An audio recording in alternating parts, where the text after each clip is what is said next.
औज़ुबिल्लाहि मिनश्शैतानिर्रजीम बिस्मिल्लाहिर्रहमानिर्रहीम अस्सलामु अलैकुम। आज एक अहम मौजू पर वीडियो रिज्यूम करने जा रहा हूँ और इसी बात के पेश नज़र कि जो पिछली वीडियो लास्ट टाइम मैंने बनाई थी उसी का ये दूसरा हिस्सा है।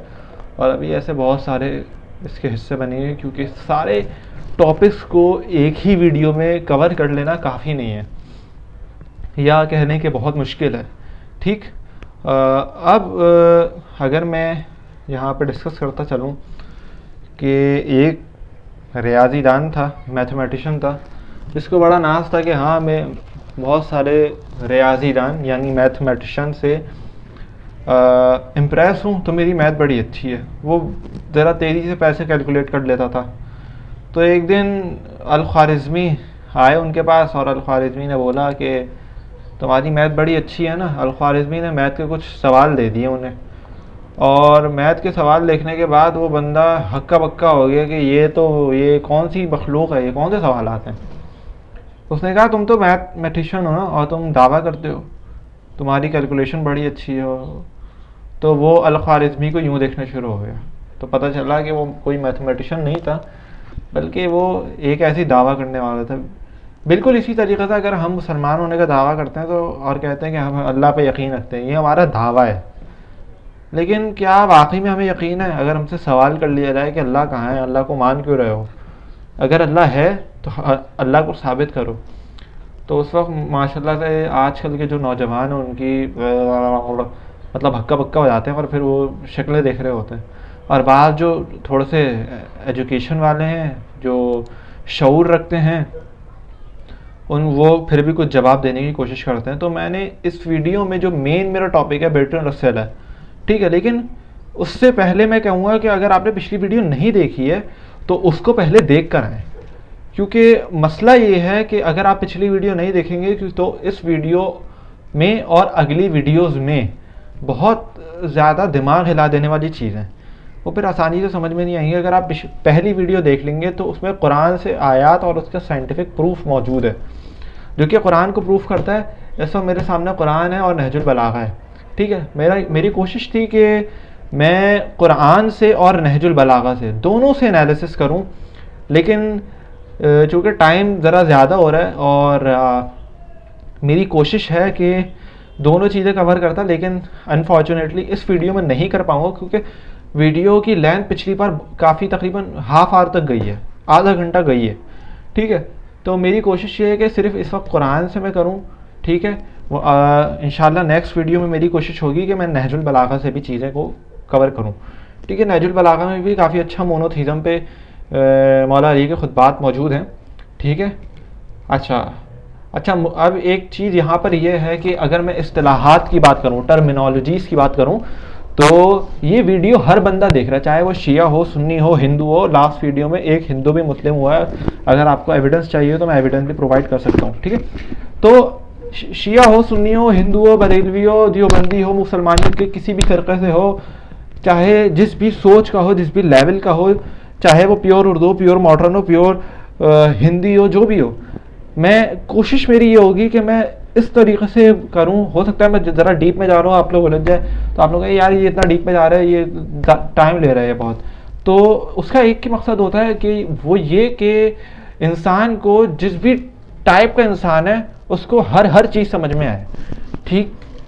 और बर्ट्रैंड रसेल की जो किताब है, एक द फिलॉसफर है कि इनकी किताब है कि why I am not a Christian, type की बहुत सारी किताबें हैं इनकी। तो एक कॉन्सिक्वेंसेस पर भी है। तो सारी किताबों से मतलब देखकर अगर किसी को रेफरेंस चाहिए तो मैं रेफरेंस भी, मेरी कोशिश होगी मैं दे दूं, या हो सकता है मैं डिस्क्रिप्शन में डाल दूं। तो सबसे पहली चीज़ ये है कि अगर मैं वीडियो को स्टार्ट कर दूं बग़ैर मज़ीद बकवास किए हुए, ठीक तो वीडियो को स्टार्ट करते हैं। अच्छा, कुछ अक्सर पिछली वीडियो में एक साहब जो कि हमारे मस्जिद में आते हैं, उन्होंने कहा तुम्हारी फुल निगाह थी वो लैपटॉप पे थी, या लैपटॉप पे गेम खेल रहे थे। तो लैपटॉप पे गेम नहीं खेलते, लैपटॉप पे काफ़ी सारी चीज़ें निकाली भी होती हैं, उसी को मिक्सअप और मर्ज करके मैं बता रहा होता हूँ। हम क्या, मैं अकेले ही वीडियो रिकॉर्ड करता हूँ, ठीक है। सो स्टार्ट करते वीडियो को। और सबसे पहली चीज़ ये है मेरे पास इस वीडियो में, अगर मैं टॉपिक्स बता दूं, मैं टॉपिक्स को अपने मोबाइल में शो कर दूंगा। तो सबसे पहले मैं आयत पर एनालिसिस करूंगा, एक आयत लूंगा, ठीक है। उसके बाद बर्ट्रैंड रसेल को समझना है पहले कि वो कह क्या रहा है, ठीक है। यानी हम सवाल से पहले जवाब ढूंढना शुरू कर देते हैं, तो ये पागल वाली हरकत है, ठीक है। तो पहले बर्ट्रैंड रसेल को समझना है कि वो क्या कह रहा है, फिर उस पर आहिस्ता आहिस्ता चलेंगे। फिर उसके बाद सिस्टम ऑफ आर्ग्यूमेंट्स, यानी कि कॉस्मोलॉजिकल, एंटोलॉजिकल, टेलियोलॉजिकल, इस टाइप के आर्ग्यूमेंट जितने भी हैं उनके सिर्फ मैंने इसमें नाम डिस्कस करूंगा मैं इस वीडियो में, ठीक है। क्योंकि फिर टाइम नहीं बचेगा, और टाइम माशाल्लाह से अभी इतना तेज़ी से गुजर रहा है। उसके बाद मोनोथीज़म इन नहजुल बलागा या थीज़म इन नहजुल बलागा। मोनोथीज़म और थीज़म में फ़र्क क्या है वो इंशाल्लाह मैं इसी वीडियो में भी समझाता हूँ आपको, ठीक है। डिसप्रूवल ऑफ नॉन एग्जिस्टेंसी ऑफ गॉड, ये भी मैंने, ये जो 2 पॉइंट्स हैं और ये मैंने कवर नहीं किए हैं इस वीडियो में, ठीक है। तो ये इंशाल्लाह अगली वीडियो में इनको भी स्टार्ट कर देंगे। लेकिन जो पॉइंट नंबर 0 है, जो अभी तक मैंने नहीं बोला, वो है एग्नोस्टिक। यहाँ पे मेरे पास आ नहीं रहा लेकिन आपको शो हो रहा होगा। एग्नोस्टिक, अथीज़म, थीज़म, मोनोथीज़म, पॉलीथीज़म, ये सारे जितने भी थीज़म्स हैं ना, इनको सबको मैं समझाता हूँ अभी। सबसे पहली चीज़ कि अथीस्ट से स्टार्ट करते हैं अपना, ठीक है। अथीस्ट वो लोग होते हैं जो कहते हैं कि भाई ये जो दुनिया है ना, इसमें कोई खुदा की एग्जिस्टेंस ही नहीं है। यानी कि मैं थोड़ा सा आसान ज़बान में बोलूँ कि यार हम बस ऐसे ही पैदा हो गए, और ये जो अथीज़म है ना, मतलब सॉरी अथीज़म कह रहा हूँ, ये जो हमारे पास ये जो दुनिया है इसमें कोई खुदा नज़र ही नहीं आता, कोई खुदा का वजूद नज़र ही नहीं आता, ना महसूस में ना एहसास में। तो ये जो दुनिया है ना, ये खुद ब खुद एक ब्लास्ट हुआ, जो कि बिग बैंग, जो कि मैंने पिछली वीडियो में डिस्कस किया, मैं इसीलिए बार बार कह रहा हूँ, आपको समझ नहीं आएगा। बिग बैंग मैंने काफ़ी डिटेल में डिस्कस किया, और उसमें मैंने कुरान से भी बिग बैंग को साबित किया और साइंस से भी साबित किया। तो बिग बैंग हुआ और बस उसमें कुछ कहते हैं हम स्पेस की मिट्टी से बन गए, ठीक है। कुछ कहते हैं कि बस हम ऐसे ही बन गए, कुछ कहते हैं आदम की पसली, जो भी XYZ जो भी चीज़ है, ठीक है।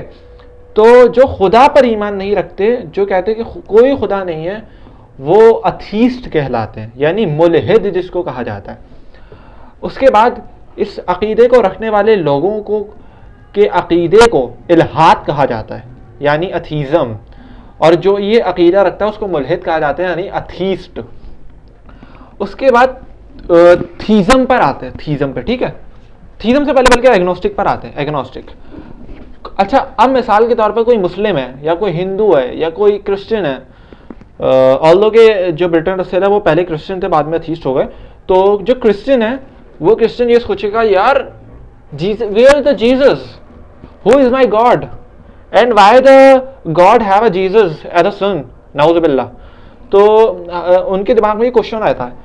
तो अगर ये क्वेश्चन अराइज हो रहा है तो ये कोई गलत क्वेश्चन नहीं है, लेकिन जब तक वो इस क्वेश्चन को क्लियर नहीं करेंगे वो एग्नोस्टेंसी में है। क्यों? क्योंकि वो एक शक में पड़े हुए। एग्नोस्टिक कहते हैं उसे जो किसी शक में पड़ा हुआ, ठीक है। उसके बाद आते हैं हम थीज़म पर। थीज़म में बहुत सारे थीज़म्स आते हैं, मोनोथीज़म भी आ सकता है, पॉलीथीज़म भी आ सकता है, मैनोथीज़म भी आ सकता है। तो इसलिए सॉरी, तो थीज़म उसको कहते हैं जो एक खुदा या एक से ज़्यादा खुदा पर ईमान रखता है, ठीक है। यानी वजूद खुदा को तस्लीम लेकिन करता है, लेकिन वो मोनोथीज़म को आया फॉलो कर रहा है या पॉलीथीज़म को फॉलो कर रहा है। बाकी जो थीज़म थे वो इतना मेन नहीं है, लेकिन वो भी इंशाल्लाह कभी करेंगे क्लियर। लेकिन जो मोनोथीज़म है और पॉलीथीज़म है, मोनो यानी एक, थीज़म यानी खुदा को मानना, यानी एक खुदा को मानने वाला। पॉली यानी एक से ज़्यादा। वैसे 3 से ज़्यादा अगर हम साइंटिफिक वे में देखते हैं तो हम ट्राई का यूज़ करते हैं, फिर एंड में पॉली या मैनी का इस्तेमाल करते हैं, जो टर्म होती है, यानी इस्तिलाह, ठीक है। पॉलीथीज़म यानी एक से ज़्यादा खुदा पर ईमान रखने वाले, जैसे कि हिंदूज हो गए या चाइना में कुछ लोग होते हैं जैसे वो हो गए, ठीक है, इस टाइप के लोग। अच्छा, स्टार्ट करते हैं। तो पॉइंट नंबर 0 मैंने क्लियर कर दिया, ठीक है। उसके बाद चलते हैं अगले पे, ठीक है, बर्ट्रैंड रसेल। अच्छा, 2 आयत को पहले डिस्कस कर लेते हैं, फिर बर्ट्रैंड रसेल पर आते हैं। 2 आयत नहीं बल्कि एक ही आयत सही है। तो मैं कुरान पहले खोल लेता हूँ ताकि बिस्मिल्लाहिर्रहमानिर्रहीम, क्योंकि इस बार मुझे करना था लैपटॉप से डायरेक्ट आपको प्रूफ, लेकिन इस वक्त शायद कुछ नेट का इशू पाकिस्तान में मुसलसल चल रहा है, जिसकी वजह से ये वीडियो भी लेट हुई है, ठीक है। ये वीडियो तकरीबन मुझे इस इतवार को पोस्ट करनी थी और माशाल्लाह मैं अभी रिकॉर्ड कर रहा हूँ, अल्हम्दुलिल्लाह, इतना अच्छा इंसान हूँ मैं।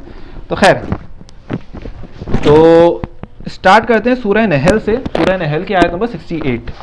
सूरह नहल की आयत नंबर 68 में हमारे पास हनी बी का तस्करा आता है, ठीक है।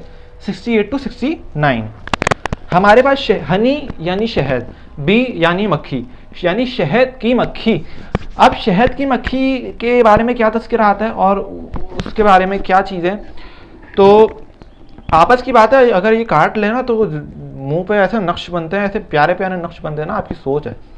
और फिर खूबसूरत भी इंसान बहुत लगता है, और फिर बुखार भी चढ़ जाता है, अल्लाह न करे किसी के साथ हो, मजाक कर रहा हूँ। तो खैर, उसके बाद हमारे पास क्या है कि हनी बी के बारे में कुरान में आता है। सूरह नहल की आयत नंबर 68 बिस्मिल्लाहिर्रहमानिर्रहीम, ठीक है। अच्छा, 68 ये है, 69 ये है। और ए रसूल, तुम्हारे परवरदिगार ने शहद की मक्खी के दिल में, मेरा वजू हुआ हुआ है, अगर किसी को एतराज़ हो तो मेरा वजू हुआ हुआ और मेरा वजू हर वक्त रहता है। और ए रसूल, तुम्हारे परवरदिगार ने शहद की मक्खी के दिल में ये बात डाल दी कि तुम पहाड़ों और दरख्तों और लोग जो ऊंची ऊंची मकानात बनाते हैं, ऊंचे ऊंचे मकानात बनाते हैं, सॉरी, इनमें अपने छत्ते बनाओ, फिर हर तरह के फलों के बोर से उनका अर्क चूस कर फिर अपने परवरदिगार की राहों में ताबेदारी के साथ चली जाओ। मक्खियों के पेट से पीने की एक चीज़ निकलती है जिसको हम कहते हैं शहद, जिसके मुख्तलिफ रंग होते हैं। इसमें लोगों की बीमारियों की शिफा है या शिफा है। इसमें शक नहीं कि इसमें गौर व फिक्र करने वालों के वास्ते कुदरत की बहुत बड़ी निशानियाँ हैं। ये मैंने तर्जुमा किसका पढ़ा है? मौलाना फरमान अली नजफी का।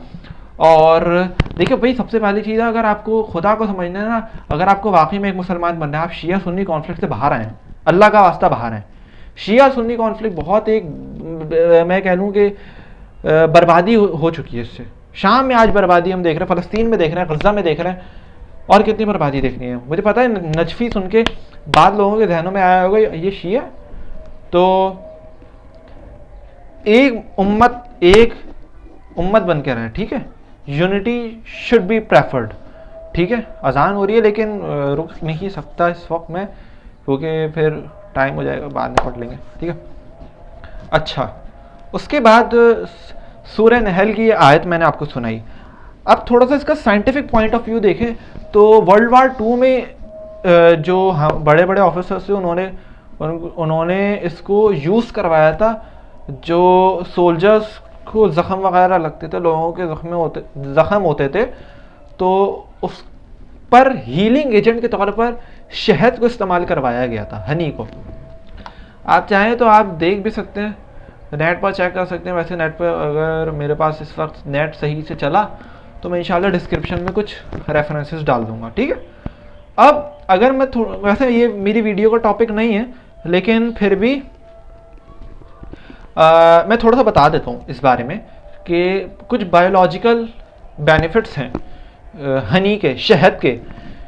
सबसे पहले एंटी माइक्रोबायल इफेक्ट, यानी एक बहुत वास्ट, बायो वालों को खैर ज़्यादा पता होगा, मैं केमिकल इंजीनियरिंग का हूँ, लेकिन मुझे भी थोड़ा सा इस बारे में नॉलेज है। एक बैक्टीरिया की एक बहुत बड़ी रेंज हो, ठीक, और बैक्टीरिया की एक बहुत बड़ी रेंज होती है जिसमें अगर आप बहुत सारे बैक्टीरियाज होते हैं, ठीक है, तो उनका मतलब एंटी काम करता है ये, ठीक। वायरसेस हो गए, फंजाई हो गए, जितनी भी चीज़ें हो गई, तो ये एंटी माइक्रोबायल इफेक्ट है। वाउंड हीलिंग, एंटी इन्फ्लेमेटरी, यानी कि एंटी इन्फ्लेमेशन का मतलब ये है कि अगर चेहरे पे आपकी किसी वजह से इन्फ्लेमेशन हो गई है, अक्सर होता है ना चेहरे पे बहुत ज़्यादा फट फट फट फट फट फट दाने निकल आते हैं, तो अगर आपके चेहरे पर ये चीज़ होती है तो आप हनी का यूज़ करें। अथीज़म की वीडियो में माशाल्लाह मैं आपको घरेलू टोट के बता रहा हूँ, माशाल्लाह से, अल्हम्दुलिल्लाह, और बहुत सारी चीज़ें भाई। तो आगे चलते हैं। ये जो चीज़ें मैंने बताई हैं, इसको और इसको कुरान को का मैंने इंटर कंपैरिजन मैंने पेश किया है, और मेरी कोशिश थी कि करूँ, एक और आयत करूँ, इंशाल्लाह अगली वीडियो में एक और कर लेंगे, बस यही करते रहेंगे, ठीक है। तो दूसरी आयत में इंशाल्लाह नेक्स्ट वीडियो में, ठीक। अब आते हैं बेल्टन रसेल पर, ठीक है। पॉइंट आपको दिख रहे होंगे, ठीक। तो बेल्टन रसेल पर अगर मैं आऊँ तो सबसे पहले अगर बेल्टन रसेल के बारे में कुछ बातें मैं पेश करूँ तो बेल्टन रसेल कोई ज़ाती तौर पर इनके बारे में जो मेरी राय है, ये अथीस्ट का लॉर्ड यानी मुल्हिदीन का इमाम मैं कह दूँ, या मुल्हिदीन का बड़ा पेशवा, यानी ये इतना बड़ा अथीस्ट गुजरा है कि इसको मतलब आसान, अच्छा ये कोई ज़ाती तौर पे कोई बुरा आदमी नहीं है, यानी ये किसी चाल में अथीज़म इसने प्रोमोट किया है ना, इसने को मतलब उससे कुछ हुए होंगे रिसर्च में, बस वही बात है। अल्लाह जिसे हिदायत दे दे, अल्लाह का बहुत शुक्र है, और जिसे हिदायत ना मिले अल्लाह उसको हिदायत नसीब करे, ठीक। तो रिसर्च में कोई भंड वंड हो गया होगा भाई, क्या कह सकते हैं। तो बेल्टन रसेल ने बुक्स जो लिखी है, प्रॉब्लम्स ऑफ फिलॉसफी, और अभी भी जैसे मैंने डिस्कस किया है, praise of idleness and other essays, और ब्ला ब्ला ब्ला जितनी भी है, ठीक है। तो आगे डिस्कस करते हैं इसको, बेल्टन रसेल को। बेल्टन रसेल ने एक किताब लिखी जो कि बहुत ज़्यादा मतलब ना अथीस्ट जिसको फॉलो करते हैं, यानी अथीस्टों के लिए कुरान है वो बेल्टन रसेल की, वो I am not a Christian की किताब। अच्छा, काफ़ी सारी उसमें बहुत बातें लिखी हैं, इसको डायरेक्ट पढ़ने की ज़रूरत नहीं है, और आप पढ़िएगा भी नहीं डायरेक्ट, या फिर अगर पढ़ें तो किसी साहिब मारिफत और साहिब इल्म से पहले कांटेक्ट कर लीजिएगा, फिर पढ़िएगा, वरना आप भी अथीस्ट हो जाएंगे, ठीक है। ज़्यादा सी बात है, जब लिखने वाला अथीस्ट है तो पढ़ने वाला तो वही उसका दिमाग ही घूम जाएगा। मैंने भी डायरेक्ट नहीं किया, मैंने भी गाइडेंस ली है, ठीक है, क्योंकि मेरी भी कोई, मैं 50 या 60 साल का नहीं हूँ। तो अब मैं मज़ीद डिटेल में, खैर मैं इसके बेल्टन रसेल के बारे में नहीं जा रहा, क्योंकि वीडियो के लाइन का मुझे ख्याल रखना है, वरना फिर सुननी पड़ेगी मुझे। अब सबसे पहले जो बेल्टन रसेल के कुछ फिलोसफिकल पॉइंट्स हैं, ठीक है, वो डिस्कस करूँगा, जैसे प्रॉब्लम ऑफ इविल, ठीक है, और जो भी जितने भी हैं। अच्छा, इन पॉइंट्स को बताने से पहले फिर बता दूं कि पहले बंदा समझे फिर उसका जवाब समझे, तब आपका अक़ीदा टेक्निकली मजबूत होगा। बाकी मर्ज़ी है, आखिरी ज़माना कोई भी अगर फजूल बात कह दे ना, तो और अगर आप वो बात आपके दिमाग पर असर कर गई तो फिर हो गया काम, इन्ना लिल्लाहि व इन्ना इलैहि राजिऊन। अच्छा, पहली चीज़ कि इस पॉइंट का मैंने जो जवाब निकाला था वो मौलाना आयतुल्लाह अनवर अली नजफ़ी के एक वीडियो क्लिप से निकाला था। अगर आप अनवर अली नजफ़ी के यूट्यूब चैनल पर जाएंगे तो आपको इसका जवाब मिलेगा, मैं इसका लिंक भी डाल दूँगा, ठीक है। उन्होंने बड़ा अच्छा जवाब दिया था, और मैंने थोड़ा सा इस पर खुद भी रिसर्च करी थी। The 4% concept of this world is proved experimentally. On that basis, we are assumed to be 96% hypothetical universe. ठीक है, यानी मिसाल के तौर पर अगर हम मैं जैसे बात कर लूँ, मिसाइल होता है, मिसाइल हम एक शहर से दूसरे शहर में मिसाइल मारते हैं या एक्सपेरिमेंट करते हैं, ठीक है। तो वो मिसाइल आपको क्या लगता है, वो ऐसी बस उड़ा के फेंक देते होंगे और जाके दुश्मन पे गिर जाता होगा? नहीं, उसके पीछे काफ़ी सारी इक्वेशंस का अमल दखल होता है, फिजिक्स लगती है उसके पीछे, तबीयत लगती हैं उसके पीछे। तो अब वो कैसे आया, उसके लिए पूरा एक प्रोजेक्टाइल, यानी अगर एक चीज़ यहाँ से यहाँ जा रही है तो वो जो चीज़ है जो इस रास्ते में कवर कर रही है, उस रास्ते को कहते हैं ट्रैजेक्टरी इंग्लिश में, और वो जो चीज़ ट्रैजेक्टरी में से जा रही है उसको प्रोजेक्टाइल कहते हैं। इसीलिए जो मिसाइल है वो खुद भी एक प्रोजेक्टाइल है। अब उस पर एक काफ़ी सारी मतलब रिसर्च करी गई कि ये यूं जा रही है, इसमें ग्रेविटी इतनी रखी जाएगी, यानी ग्रेविटी यानी ज़मीन की जो ताकत है हर चीज़ को अपनी तरफ खींचने की, ठीक है, ये यूं है।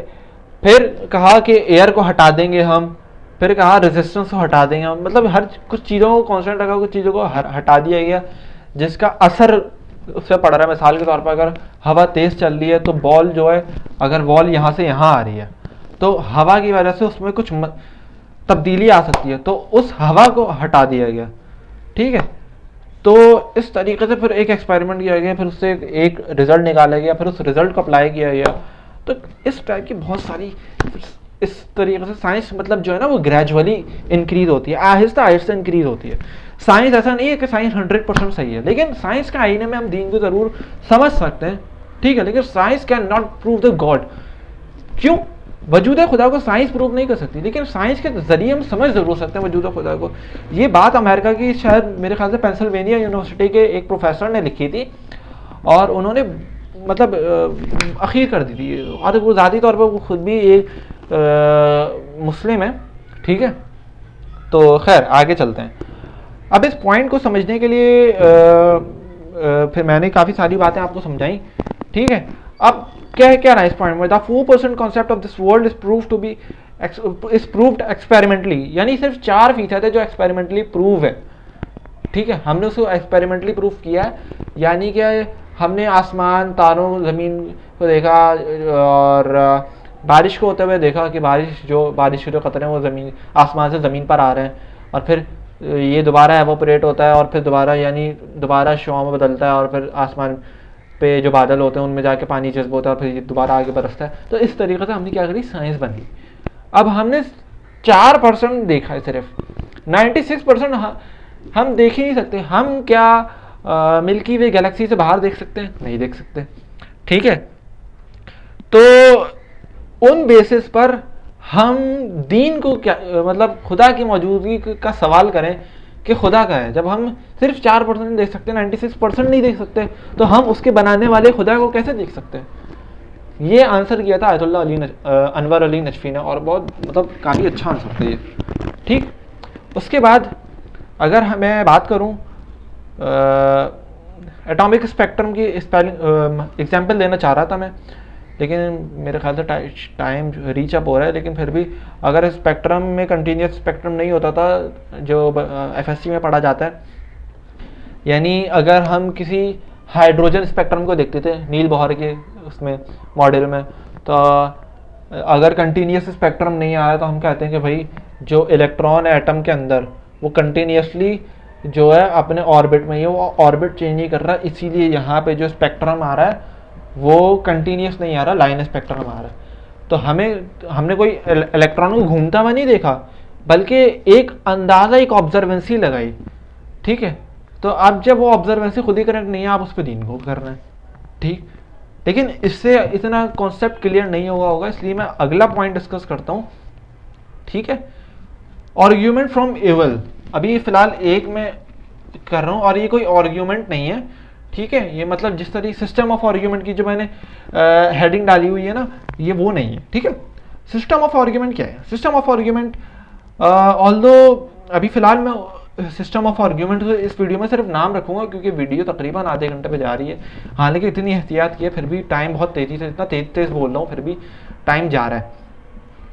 अच्छा, अब प्रॉब्लम ऑफ इविल में कहता क्या है ये, थक गया मैं, ठीक है। अच्छा, अब प्रॉब्लम ऑफ इविल क्या है भाई, स्टार्ट करते हैं। Problem of evil can be address through the concept of free will. Free will यानी आज़ादी, अभी मैं समझाता हूँ, which allows human to make choices that lead to evil. अब यहाँ पे क्या कह रहे हैं कि फ्री विल का मतलब क्या है, ठीक है, ये समझते हैं। फ्री यानी आज़ाद, और विल यानी डिज़ायर यानी ख्वाहिश, यानी इंसान को अच्छाई यानी गुड, बुराई यानी इविल पर आज़ाद छोड़ा गया है कि वो खुद सेलेक्ट करे। अब एक छोटी सी बात कर रहा हूँ मैं, मिसाल के तौर पर आप अपने बच्चे को पूरा पालें पोसें, जब वो 25-26 साल हो जाए तो फिर उसको आप ये बोलें कि बेटा अब आप अपनी मर्ज़ी में आज़ाद हैं, आप अच्छा करें बुरा करें, लेकिन वो जाके बुरा करना शुरू कर दे, तो क्या आप बुरे होंगे क्या? नहीं, आपकी तरबियत में कोई कमी नहीं आई, उसकी हरकतों में आई है। क्यों? क्योंकि वो उसको सब कुछ अच्छा सिखाया गया, लेकिन वो फिर भी बुराई की तरफ खिंच रहा है। तो अब ये उसका अमल है कि वो अच्छाई को थामे और वो बुराई को छोड़े। इस पर आप गौर, बिल्कुल ये एग्जाम्पल मेरे इस वक्त दिमाग में आई तो मैंने कहा ये एग्जाम्पल दे दूँ, ठीक है। अब समझे कि ब्रिटन साहब ये कहना चाह रहे हैं कि अगर गॉड यानी सबसे अच्छा, अब मैं इसको समझाता हूँ, मैं इसको छोड़ देता हूँ अभी फिलहाल। यानी बेटर रसेल ने इस पॉइंट में कहना क्या चाहा है कि जो, दोबारा से पॉइंट पढ़ता हूँ, problem of evil can be address through the concept of free will. यानी कि अल्लाह ने अपनी बंदों को जब पैदा किया तो फ्री विल दी उनको, यानी एक आज़ाद ख्वाहिश यानी आज़ाद सिलेक्शन, यानी तुम जो चाहो कर सकते हो। अब मैं कुरान में भी मैंने इसको निशानी लगाई हुई है, तो इससे हमें इसका जवाब कुरान से डिस्कस करता हूँ। तो बेल्टन रसेल ने अपनी किताब में लिखा हुआ है I am not a Christian में कि आर्ग्यूमेंट फ्रॉम एविल में कहते क्या है, इसको यहाँ पे मैंने इसको समअप करके लिखा था, वो मुझे मिल ही नहीं रहा माशाल्लाह से अभी। हाँ, अब इसको अगर समअप करूँ तो अगर गॉड एग्जिस्ट करता है, और गॉड यानी सबसे बेहतरीन यानी समझ ले कि सुपर नेचुरल क्या, जो आम आदमी के समझ में ना आए, आम साइंस के समझ में ना आए, या ऐसी चीज़ जो कि एक मिस्ट्रिकल हो, या ऐसी चीज़ जो अकल से बालातर हो, वो सुपर नेचुरल कहलाती है। यानी एक सुपर नेचुरल चीज़, या कुछ भी आप कह लें कि ऐसी चीज़ जो दिमाग के हाथों में नहीं आ सकती, यानी दिमाग की प्रोग्रामिंग में नहीं आ सकती, वो चीज़ हमारे पास, अगर गॉड सबसे बेहतरीन है, अल्लाह सबसे बेहतरीन और बेशक बेहतरीन है, ये किताब, ये कुरान गवाही देता है, इस कुरान की यूनिटी, इस कुरान की ये मतलब इस कुरान का एक एक हर्फ गवाही देता है। आप कहीं से भी उठा लें, आप ये कुरान, आप चाहे आप लंदन से उठा लें, ये कुरान आप चाहे अमेरिका से उठा लें, ये कुरान आप चाहे पाकिस्तान से उठा लें, श्रीलंका से उठा लें, इंडिया से उठा लें, साउथ अफ्रीका, न्यूजीलैंड, कहीं से भी उठा लें, ये कुरान आपको ऐसे ही मिलेगा। इस कुरान की वर्डिंग में चेंज नहीं है। बाइबल में आपको चेंजिंग मिलेगी, आपको तौरात में मिलेगी, आपको इंजील के पार्ट 1 में मिलेगी, पार्ट 2 में चेंजिंग मिलेगी, कहीं भी मिल जाएगी। लेकिन कुरान ऐसी चीज़ है, कुरान का अल्लाह ने आयत नंबर पहली में ही अलिफ लाम मीम ज़ालिकल किताबु ला रैब फीही हुदल लिल मुत्तकीन, अल्लाह ने दूसरी आयत में ही कहा है कि अगर ये कुरान चेंज नहीं होगा, क्योंकि ज़ालिकल किताबु ला रैब फीही हुदल लिल मुत्तकीन, ये मुत्तकीन के लिए हिदायत है, और इस किताब में कोई शक नहीं, इस कुरान का जिम्मा हमने लिया है, कुरान में मौजूद है। ठीक, उसके बाद अगर अब ये यहाँ पे बेल्टन रसेल कह क्या रहे हैं इस पॉइंट में, क्योंकि डिटेल पॉइंट है इसलिए मैं ज़रा इसको डिटेल में डिस्कस कर रहा हूँ, लेकिन टाइम बहुत ऊपर हो गया। अब बेल्टन रसेल ने इस पॉइंट में क्या कहा है, बेल्टन रसेल ने कहा ये, इसको कंक्लूजन में समअप कर देता हूँ, टाइम बहुत जा रहा है। तो अगर गॉड एग्जिस्ट करता है, गॉड सबसे बेहतरीन है, सबसे बेहतरीन, तो उसकी बनाई हुई चीज़ों में अगर ख़राबी आ रही है, ठीक है, अब इसको एक स्लॉट में रख लें, एक जगह करें इसको। अब अगर इंसान है, इंसान की बनाई हुई सबसे चीज़ों में ख़राबी आ रही है, तो वो दोनों चीज़ें तो एक हो गई, यानी इंसान की बनाई हुई चीज़ों में भी ख़राबी आ रही है, अल्लाह की ख़राबी नहीं है। सबसे पहले ये समझ लें, यानी ये इस पॉइंट में ये कहना चाह रहे हैं कि भाई अगर इंसान एक चीज़ बना रहा है उसमें भी बुराई आ रही है, अच्छाई आ रही है, और अल्लाह एक चीज़ बना रहा है उसमें भी बुराई आ रही है, अच्छाई आ रही है, इसका मतलब तो ये है कि कोई अल्लाह एग्जिस्ट ही नहीं कर रहा, सब एक ही चीज़ है। अब दिमाग जो है ना, वो आम आदमी का थोड़ा सा हिलेगा, हाँ भाई ये तो है, यानी left hand side is equal to right hand side has proved, ये करा है बेल्टन रसेल ने। अब बेल्टन रसेल का सिर्फ एक पॉइंट मैंने डिस्कस किया, और उस वक्त मैं पूरी कोशिश है मैं तेज़ तरीन बोलूँ, दुनिया का रिकॉर्ड तोड़ दूँ, लेकिन अभी भी माशाल्लाह से हाफ आवर तकरीबन जा रहा है। ठीक है, तो अगर सबसे बेहतरीन है तो फिर ये प्रॉब्लम ऑफ एविल क्यों आ रही है, एविल कहते हैं दुश्मन को या बुरी चीज़ को, तो बुराई क्यों आ रही है भाई, फंस गए ना, दिमाग मतलब दिमाग के ढकने खोलो, इसीलिए कह रहा हूँ दिमाग के ढकने खोलें, फिर आपका कॉन्सेप्ट क्लियर होगा कि हाँ भाई खुदा है। आपका ईमान दुआओं से बेशक हो पक्का, लेकिन दुआ अल्लाह ने भी कुरान में कहा है दुआ यकीन पर कबूल होती है। अब जब तक आप दीन की इब्तिदा खुदा की मारिफत है, कमाल मारिफत उसकी तस्दीक है, नहजुल बलागा में लिखा हुआ है, ये खुतबा नंबर 1 में, दीन की इब्तिदा खुदा की मारिफत है और कमाल मारिफत उसकी तस्दीक है। जब तक तस्दीक नहीं करोगे मारिफत नहीं होगी, मारिफत यानी पहचान, और जब तक आप मारिफत हासिल नहीं करेंगे आपने दीन ही हासिल नहीं किया, तो पहचान कैसे होगी, पहचान ज़रा उसकी इल्म हासिल करना पड़ेगा ना। और माशाल्लाह हमारे तो इल्म है ही नहीं, हमारे तो किसी को ये नहीं बताया जाता कि खुदा की मौजूदगी के सबूत क्या है, दलाइल क्या है, और जब उससे सवाल किया जाता है तो वो माशाल्लाह दीन ही छोड़ के बैठ जाता है हमारे जो नौजवान हैं। ठीक है, तो अब यहाँ पर अगर मैं बात करूँ, माशाल्लाह मेरा लैपटॉप ही बंद हो गया, बंद नहीं हुआ मतलब स्क्रीन चली गई, खैर। तो अब यहाँ पे कुरान से मैं थोड़ा सा डिस्कस करूँ कि जो प्रॉब्लम ऑफ एविल वाली बात कहना है ना, कि ख़राबी क्यों है, क्यों एक इंसान बुरा है तो एक इंसान अच्छा है, अगर अल्लाह अच्छा है तो सारे इंसान भी अच्छे होने चाहिए, क्योंकि अल्लाह ने बनाए, Allah is the supernatural and Allah is the best, so why the human consist upon the evil and good. ठीक है, ह्यूमंस में ऐसी नेचर क्यों है, अगर अल्लाह ने बनाया तो सारे सब अच्छे होने चाहिए। तो देख लेते हैं भाई, अब इसका जवाब भी मैं नहीं दूंगा, कुरान देगा। ठीक है, निशानी मैंने पहले से ही लगाया ली। तो कुरान में सूरह इंसान आयत नंबर 3, सूरह इंसान आयत नंबर 3। तो सूरह इंसान, अच्छा सूरह इंसान अगर आपको नहीं मिले तो सूरह दहर भी सूरह इंसान को बोला जाता है।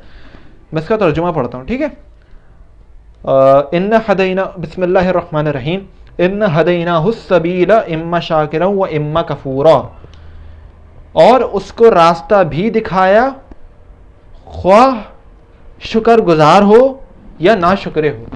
अब इसकी अगर तफसीर आप आयतुल्लाह शेख मोहसिन नजफ़ी की अगर किताब में पढ़ना चाहें या तफसीर अल मीज़ान में पढ़ना चाहें, कहीं भी अगर आपको दिल चाहे, या आप मुफ्ती तक़ी उस्मानी साहब की किताब में पढ़ना चाहें, आपको काफ़ी सारी जगहों पे इसकी तफसीर मिल जाएगी। तो अल्लाह ने इंसान को बना दिया। मैं एक तशरीह पेश करूँ, मैं तफसीर, मैं घटिया तरीन इंसान हूँ, मैं पस्त तरीन इंसान हूँ, मैं इसकी तफसीर नहीं कर सकता, मैं तशरीह आपके लिए बता रहा हूँ कि अल्लाह ने अब इंसान को बनाया और उसको रास्ता दिखा दिया, उसकी मर्ज़ी पर छोड़ दिया ताकि उसको आजमा सके। आसान तशरीह बता रहा हूँ। ठीक है, ख्वाह तुम शुक्रगुजार बनो, ख्वाह तुम नाशुक्रे बनो। हाँ, तुमको रास्ता दिखा दिया, और रास्ता क्या है? रास्ता ये है जो हमारे सिर्फ रमज़ानों में खुलता है, और रमज़ान में इस पर मट्टी साफ़ की जाती है, उसको लगातार 2-3 बार कवर कर लिया जाता है और समझा जाता है कि उन्होंने बहुत बड़ा सवाब कमा लिया। कहीं भी कुरान में ये नहीं लिखा हुआ कि आप इससे मतलब इसको ना रमज़ान में 3-3 बार पढ़ के सवाब कमाएं। ठीक है, कुरान में हर जगह, कुरान में पहली आयत में लिखा हुआ है ज़ालिकल किताबुल ला रैब फीहि हुदल लिल मुत्तकीन। इसीलिए कुरान को समझे तो साइंटिफिकली समझें, कुरान को समझे तो कुरान को एनालिसिस करें। कुरान में एक एक चीज़ का हल मौजूद है, लेकिन हमारी कौम कुरान छोड़ के बैठी हुई है ना। इसीलिए बस एक दोस्त का आइडिया था, उसमें मैंने वर्किंग शुरू करी। दूसरी आयत में पेश करने जा रहा हूँ सूरह कहफ की। अब ये जो बेटर नस्ल ने कहा ना कि बेटर नस्ल साहब कहते हैं कि अब तो खैर जिंदा नहीं है बेटर नस्ल, लेकिन रस्ल साहब कहते हैं ना कि अगर एविल क्यों है, गॉड अगर God is the best thing, so why human are bad और गुड। एक अथीस्ट है, मेरे ओवैस इकबाल, एक अथीस्ट है ओवैस इकबाल, और उन्होंने बड़ा ना वैसे अपने चैनल पर आके कहा अगर गॉड अच्छा है और गॉड यूँ है और सबसे बेहतरीन है तो उसको बनाए हुए इंसान भी अच्छे होने चाहिए। आप मुझे एक बात बताएं, अगर एक होंडा की गाड़ी होती है और होंडा की गाड़ी में होंडा बहुत सारी गाड़ियाँ बनाती है, होंडा की कंपनी, ठीक है, एक बाइक बनाने वाली, एक व्हीकल्स बनाने वाली कंपनी है, वो एक गाड़ी बनाती है, वो एक 70 भी बना रही है, 150 बना रही है, 125 भी बना रही है। क्या सबकी परफॉर्मेंस एक जैसी होगी? क्या सब की वारंटी मतलब सबके चलने वाले एयर एक जैसे होते हैं, या सबके यूजर्स एक जैसे होते हैं? नहीं, बिल्कुल नहीं। क्यों? इसलिए क्योंकि अगर उनका इंजन एक जैसा नहीं है, 70 का अलग है, 125 का अलग है, 150 की परफॉर्मेंस अलग है, अगर वो हायाबूसा बनाते तो हायाबूसा की परफॉर्मेंस और अच्छी होगी। क्यों? क्योंकि सबसे पहली चीज़ तो ये कि अगर वो बाइक है तो वो बाइक क्या खुद बन गई? सोचने वाली बात है, एक कॉमन सेंस की बात है कि वो बाइक भाई इतनी प्रॉपर वो वर्किंग कर रही है तो वो बाइक क्या खुद बन गई? तो ये जो इतनी बड़ी दुनिया है, जो इतनी प्रॉपर वर्किंग इतने सालों से कर रही है, सूरज एक ही टाइम पे निकलता है, सूरज एक ही टाइम पे गुरूब होता है। अगर अंटार्कटिका की आप बात करेंगे ना, या आप उन जगहों की बात करेंगे जहाँ पे 6 दिन रात रहती है और 6 दिन रहता है, अगर आप वहाँ की बात करेंगे, आप बोलेंगे नहीं यहाँ तो यूँ है, तो वहाँ भी एक कॉन्स्टेंट टाइमिंग के मुताबिक काम हो रहा है। हर जगह कॉन्स्टेंट टाइमिंग के मुताबिक काम हो रहा है, कहीं भी ऐसा नहीं है। ठीक है, अब मैं सूरह कहफ की आयत नंबर 29 डिस्कस करता हूँ। असल में बैठा मैं जहाँ पर हूँ और सूरह कहफ की आयत नंबर 29, ये निशानी निकल गई है, लेकिन थोड़ा सा आपको इंतज़ार करना पड़ेगा। सूरह कहफ की आयत को लेकर जाइएगा। बिस्मिल्लाहिर्रहमानिर्रहीम, अल्लाह मियां जल्दी से मिल रहा है।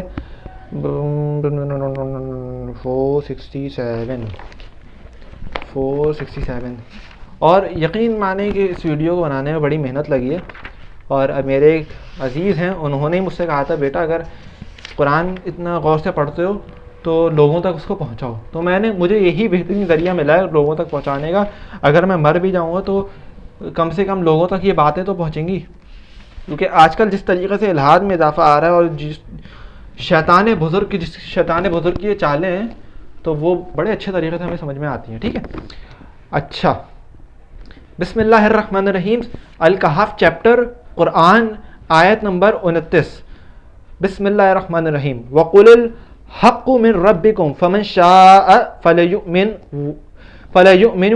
वमन शाअ फलयकफुर इन्ना अअतदना लिज़्ज़ालिमीन नारा अहात बिहिम सुरादिक़ुहा व इन यस्तगीसु युगासु बिमाइन कलमुहलि यशफी वजूह बिअसश्शराबु वसाअत मुरतफ़क़ा।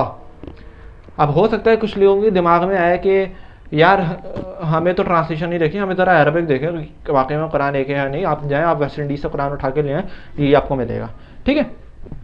तो और ए रसूल वक़ुलिल हक़्क़ु मिन रब्बिकुम, और ए रसूल तुम अल्लाह की जानिब से सच बात कह दो।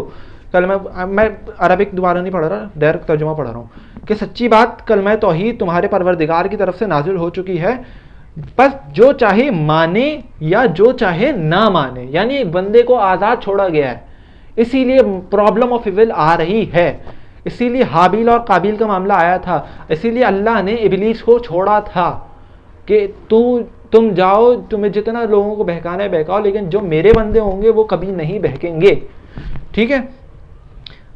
मगर जो चाहे माने जो चाहे ना माने, मगर हमने जालिमों के लिए वो आग दहका देने वाली तैयार रखी है जिसकी कनातें उन्हें घेर लेंगी, और अगर वो लोग दुहाई देंगे तो उनकी फरियाद रसी खौलते हुए पानी से की जाएगी जो मिसल पिघले हुए तांबे के होगा। अल्लाह अकबर। और वो मुंह को भून डालेगा, क्या ही बुरा पानी है और जहन्नुम क्या ही बुरी जगह है। अल्लाह अकबर। तो इस टाइप की आयतें पढ़ना थोड़ा सा सेंसिटिव होता है मेरे लिए, क्योंकि दिल पे असर करती हैं। तो ये इसी किताब में लिखा है जिसको लोग आजकल के सवाब के लिए इस्तेमाल कर रहे हैं ना, इसमें आपके सारे सवालात के जवाबात मौजूद हैं, ठीक है।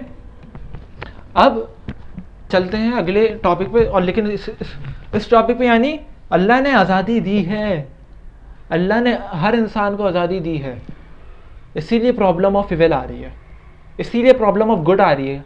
गुड, अच्छा बुरा, इसीलिए अंबिया का मर्तबा कहाँ है, इमामों का मर्तबा कहाँ है, या वलियों का मर्तबा कहाँ है। इसीलिए आम अगर आज दुनिया में देखते हैं एक नमाजी का मर्तबा अलग है, उसकी इज्जत अलग होती है। क्या सब कुछ अगर एक जैसे हो जाएंगे तो ये दुनिया बनाने का मकसद ही नहीं है। और अगर अथीज़म आप सब सोच रहे हैं कि कोई खुदा एग्जिस्ट नहीं करता, तो इतनी प्रॉपर दुनिया चल रही है, और प्रॉपर दुनिया में इंसान दुनिया में आ रहा है तो वो एक बेमकसद ज़िंदगी गुजारेगा, या वो एक कोई उसके लिए दीनी या आप समझ लें कि कोई पाबंदी नहीं लगेगी, या उसको किसी चीज़ से रोका नहीं जाएगा, किसी बुरे काम करने से रोका नहीं जाएगा, और बस वो ऐसी हवा में चलती हुई ज़िंदगी गुजारे, तो ये तो भेड़ियों वाली ज़िंदगी है। आप पे कोई रिलीजन ही नहीं आ रहा, तो ये तो एक मतलब इलॉजिकल चीज़ है। अथीज़म इज़ नॉट अ लॉजिकल, ठीक। अब आर्ग्यूमेंट्स पर आते हैं, ठीक है। तो आर्ग्यूमेंट में कॉस्मोलॉजिकल आर्ग्यूमेंट इंशाल्लाह नेक्स्ट वीडियो में डिस्कस करेंगे, teleological, ontological, moral argument and argument from consciousness, ठीक है। इनको डिस्कस करूँगा, आपको स्क्रीन पर दिख गए होंगे क्योंकि टाइम बहुत ज़्यादा हो गया, सब कुछ एक वीडियो में डिस्कस नहीं कर सकता मैं, ठीक है। तो इंशाल्लाह मैंने इसमें 6 चीज़ें बल्कि डिस्कस करी हैं। अगर मैं ज़ीरो से स्टार्ट करूँ तो मैंने टर्मिनोलॉजीज़ बताई हैं, यानी इस्तिलाहात बताई हैं, एग्नोस्टिक, अथीज़म, थीज़म, मोनोथीज़म, पॉलीथीज़म, जितने भी थीज़म है, ठीक है। फिर मैंने आयात डिस्कस करी, फिर मैंने बेटरिन रस्सिल को डिस्कस करा, उसको समझाया, उसका एक पॉइंट यानी प्रॉब्लम ऑफ इविल। उसके बाद मैंने आर्ग्यूमेंट डिस्कस करें, उसके बाद मोनोथीज़म इन नहजुल बलागा, यानी ये नहजुल बलागा नज़र आ रही है, तो मोनोथीज़म इन नहजुल बलागा और डिस्प्रूवल ऑफ नॉन एग्जिस्टेंसी ऑफ गॉड, ठीक है। ये इसमें से जो 4 पॉइंट्स से शुरू के वो मैंने डिस्कस करें, और जो एंड के 2 पॉइंट्स जिनको मैंने अलग से कलर में किया हुआ है वो मैंने डिस्कस नहीं करें माजरत के साथ, क्योंकि वक्त नहीं है, ठीक है। और तो यही है कि जब इंसान के सामने क्वेश्चन आते हैं ना, फिर इंसान गड़बड़ाता है, फिर उसकी कन्फ्यूजन क्लियर होती है, फिर उसका कहने कि उसके कॉन्सेप्ट क्लियर होते हैं। तो अपने कॉन्सेप्ट को क्लियर करें, क्योंकि ये वो ज़माना आ रहा है आपके ईमान को डिसबैलेंस करना चुटकी बजाने का काम है। आप मुस्लिम से आप अथीज़म या दूसरा मजहब की तरफ जा सकते हैं। अभी तो फ़िलहाल तो मैं सिर्फ मौजूदगी खुदा और वजूद खुदा को प्रूफ कर रहा हूँ, आगे आगे मेरी कोशिश है कि इस्लाम को भी प्रूफ करूँ, इमाम को भी प्रूफ करूँ, इमाम ज़माना इमाम महदी अलैहिस्सलाम को भी प्रूफ करूँ कि आया कि इमाम महदी क्या हैं, उनकी खुसूसियात क्या हैं, और उनका ज़हूर होना क्यों ज़रूरी है, और उनका ज़हूर कब होगा, हज़रत ईसा कौन है, हज़रत ईसा क्या है, हज़रत ईसा का ज़हूर होना क्यों ज़रूरी है, कहाँ पर ज़हूर होगा, हर चीज़ को क्लियर करेंगे। लेकिन वही बात कि उसके लिए बहुत टाइम चाहिए और बहुत कोशिश चाहिए, और इंशाल्लाह मेरी पूरी कोशिश है कि मैं इसमें इंशाल्लाह क्लियर करूँगा। और जिस तरीके का ज़माना आ रहा है और जो हालात इसमें मिडिल ईस्ट में चल रहे हैं, उन सब हालात को, और इस वक्त जो हमारे सुप्रीम लीडर हैं उनकी वो जो कहते हैं बस उसके उनकी बातों को सुनकर, और उनके एक तरीक़े से अगर कह लें कि वैसा वो ऑर्डर नहीं करते, लेकिन उन एक तरीक़े का अगर मैं समझूँ कि वो कहते हैं कि तालीमी मैदान में आएँ, एआई में आएँ, साइबर सिक्योरिटी में कोशिशें करें, और एटॉमिक वर्ल्ड में आए, न्यूक्लियर वर्ल्ड में अपने काम शुरू करें, एआई न्यूक्लियर वर्ल्ड पे काम करें, तो हर चीज़ पे काम करना ज़रूरी है। अगर एक इंसान मॉडर्न है तो इसका मतलब ये नहीं है कि वो नॉन इस्लामिक है, और अगर एक इंसान इस्लामिक है तो इसका मतलब ये नहीं है कि वो मतलब एक दकियानूसी आदमी है। जब तक हमारे यहाँ ए का नहीं आएगा, एक चीज़ों को एक पेज पर नहीं लाया जाएगा, मसावात नहीं आएंगे, हम कभी कामयाब नहीं हो सकते। और जो दुश्मन है हमारा, जो इस वक्त आंखें जमाए बैठा है, वो तो यूं हमारे ईमानों को उड़ाएगा। जाहिर सी बात है, जब ईमान उड़ गया बंदा खुद ही उनके हक़ में चला जाएगा। अगर एक इंसान से सवाल होता है कि भाई तुम ये कोशिश करनी है, तुम शहादत देने के लिए तैयार हो, बोलेगा नहीं मेरी तो एक ही ज़िंदगी है यार, कोई खुदा नहीं है, मैं क्या करूँ, मैं नहीं आ रहा। तो क्या हुआ, इससे तो हमारा महाजी कमज़ोर पड़ गया। इंशाअल्लाह खैर ये बातें होती रहेंगी, और मेरी कोशिश है कि मैं अपारात एक ईरानी यूट्यूब ऐप है, बिल्कुल यूट्यूब के तरीके की ऐप है, तो अपना कंटेंट वहाँ पर भी सारा मैं डालता जाऊँ, ताकि अगर कभी अल्लाह ना करे कुछ चैनल इशू हो जाए तो वहाँ पर मेरा कंटेंट मौजूद हो। क्योंकि मेरी कोई नीयत नहीं है इस चैनल को मतलब बहुत ज़्यादा कहूँ कि नहीं मिलियन में व्यूज़ जाएँ और यूँ हो वो, तो मेरी ऐसी कोई नीयत नहीं है। लेकिन मेरी इतनी कोशिश ज़रूर है कि लोगों के दिमागों में आ ही जाए। ठीक है, तब तक के लिए मुझे इजाज़त दें, मुझे दुआओं में याद रखिएगा, और दुआ करिएगा कि अल्लाह हमें भी अपनी इमाम ज़माना अलैहिस्सलाम की अंसारान की फ़हरिस्त में शामिल करे, और इस हक़ीर को तब तक के इजाज़त दें। अगली वीडियो में हाज़िर होऊंगा। कोशिश है कि इस इतवार मतलब इस इतवार तो नहीं, वीडियो तकरीबन मैं अपनी सालगिरह वाले दिन 28 नवंबर को रिकॉर्ड कर रहा हूँ, तो मैं इंशाल्लाह संडे वाले दिन दिसंबर में किसी संडे को, क्योंकि एडिट पे बैठना होगा, तो उससे अगले संडे इंशाल्लाह मैं इसको पोस्ट कर दूँगा। ठीक है, तब तक के लिए इजाज़त दें। अल्लाह निगहबान।